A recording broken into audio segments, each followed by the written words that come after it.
Iya nih, ribet WFH mulu. Bete banget. Paling kira-kira lu ada film baru gak sih? Wah, banyak dong. Bagus nih filmnya. Kemarin baru dapat dari Alka 21. Wih, boleh dong bagi. Mau lo? Mau lah. Boleh. Ada flashdisk gak? Gak ada. Nggak ada. Ah, Aduh, susah ya.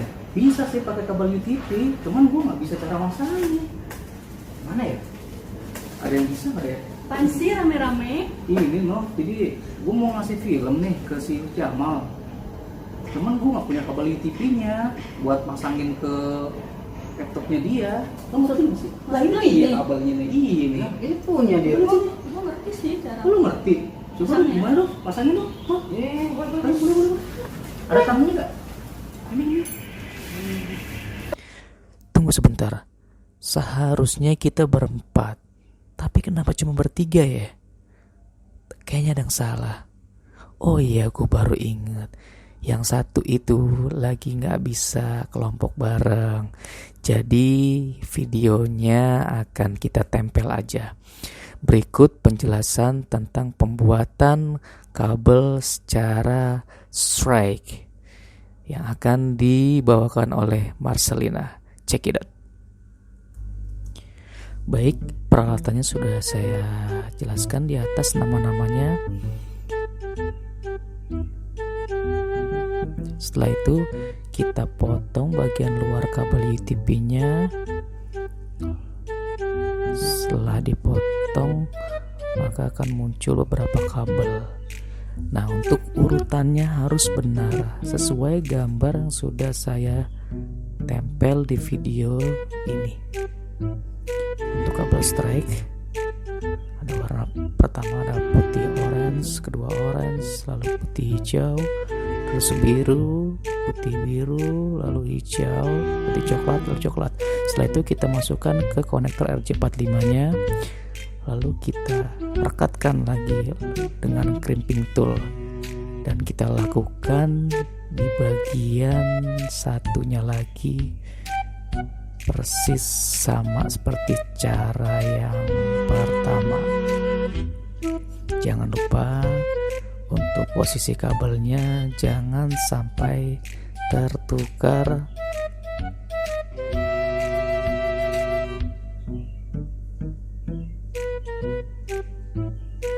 Ya, setelah itu kita rapikan agar si kabel mudah untuk masuk ke dalam konektor RJ45-nya.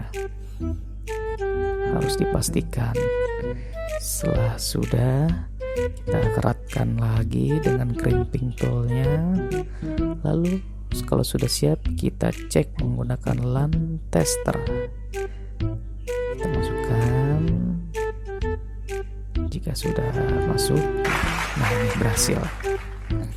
Oke, kita balik lagi ke percobaan kedua. Kita akan membuat kabel UTP dengan sifat crossover.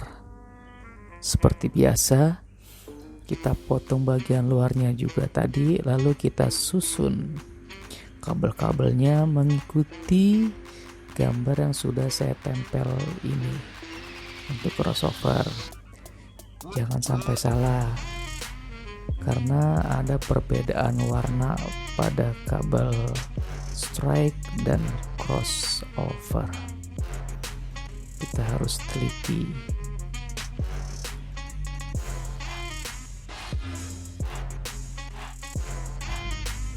Perlu diketahui, perbedaan antara kabel strike dengan kabel crossover ialah untuk kabel strike sendiri ialah kabel lurus. Umumnya digunakan untuk menghubungkan dua jenis perangkat atau device yang berbeda. Dengan kata lain, metode ini digunakan ketika kita akan menghubungkan dua komputer ataupun lebih, tapi melalui perantara seperti hub ataupun switch. Untuk crossover sendiri ialah kabel silang. Biasanya digunakan untuk menghubungkan jenis perangkat atau device yang sama. Kabel silang dapat digunakan untuk tujuan menghubungkan dua komputer secara langsung tanpa switch yang sudah tadi saya jelaskan pada kabel strike.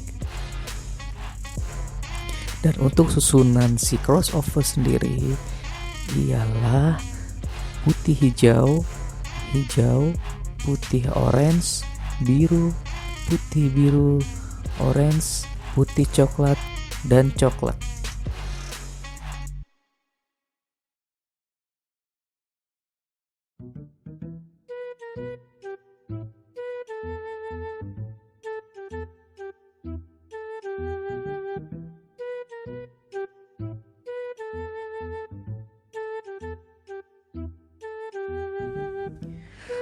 Oke, setelah selesai kita pasangkan di kedua ujung kabel, lalu kita tes lagi dengan LAN tester. Jika berhasil, konektornya akan menyala sesuai beriringan dan berhasil. Jadi nggak Bang? Movie-nya tadi? Hah? Movie-nya jadi nggak? Jadilah. Oh iya. Harus lah. Nova tadi mana kabelnya yang udah dibuat? Makasih Nova. Nah sekarang kita akan mengirim file dari komputer 1 ke komputer 2 melalui kabel UTP yang sudah kita buat tadi. Pertama kita masukkan pertama RJ45 nya ke laptop yang pertama, itu kedua juga.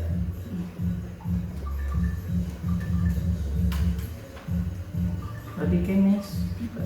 Baik, di sini kita akan mengoperasikan untuk pengaturan sambungan kabel dengan dua komputer. Pertama kita ke control panel, lalu ke network and internet, lalu ke network and sharing.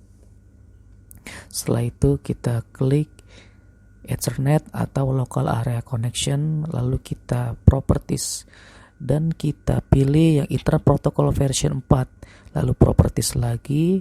Nah, di sini kita harus memasukkan IP address secara manual. Jika belum terisi otomatis, kita isi di IP address komputer pertama, yaitu 192.168.1.1, lalu kita enter.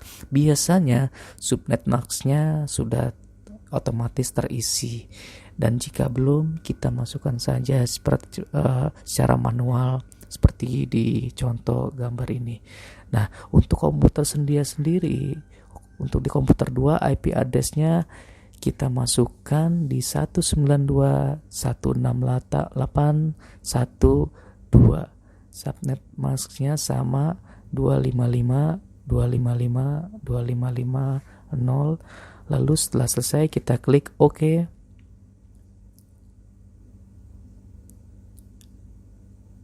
Lalu kita close dan kita ke change advanced sharing setting. Nah, untuk di sini kita turn on semua kecuali untuk bagian password kita turn off. Setelah selesai kita save change atau kita cancel jika sudah teratur. Lalu kita akan mencoba men-sharing data. Kita klik kanan data yang mau kita share, lalu kita klik properties.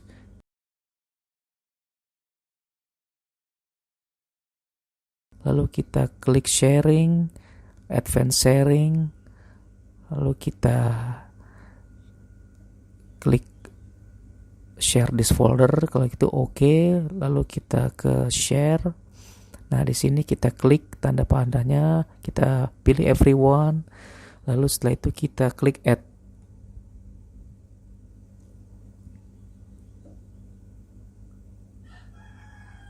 Setelah itu kita pilih read and write. Setelah itu kita klik share. Nah, kita akan mencoba melihat di komputer kedua apakah sudah terkonek data yang terkirim. Kita langsung buka saja di dokumen. Lalu masuk ke network. Kita tunggu sebentar. Nah, ini sudah ada laptop 2. Kita klik langsung. Nah, file movie-nya sudah terhubung. Jadi kita sudah berhasil. Oke, langkah kedua kita akan mencoba lewat command. Kita klik start, lalu cmd, command prompt, lalu kita klik ping spasi 192.168.1.2, lalu enter. Nah, di sini sudah ada feedbacknya dan sudah terkonek.